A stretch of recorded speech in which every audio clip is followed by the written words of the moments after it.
na po yun. Madaling araw kahapon, nakuha na ng CCTV ang paghinto ng isang sasakyan sa Kalayaan Avenue, Makati City. Lumabas ang driver, kasunod ang isa pa na sa driver side rin dumaan. Umupo sa gilid ng sasakyan. Ang driver na unang lumabas, makikitang tila hindi mapakali. Hindi malinaw sa video ang ginagawa nila, pero may isang dumaan at makikita sa video na nakatingin sa dalawa. Ginaganon siya, kala ko lang lasing. Di ba na-diretso na ako nung nangalakal na ako.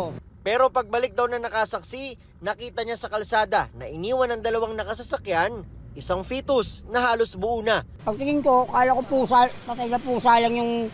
At pagtingin ko bata, pag ilaw ko ng flashlight, bata mo pa lang. Kumuha raw siya ng kandila at plywood at humingi ng tulong sa kapitbahay na siyang tumawag ng pulis.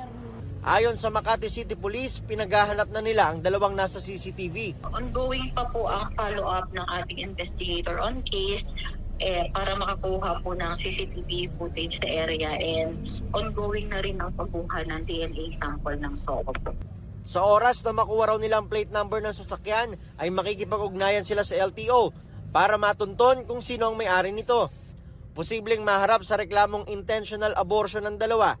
Ayon pa sa Makati Police, nasa 5 to 6 months na ang fetus. Para sa GMA Integrated News, Nico Wahe, ang inyong saksi.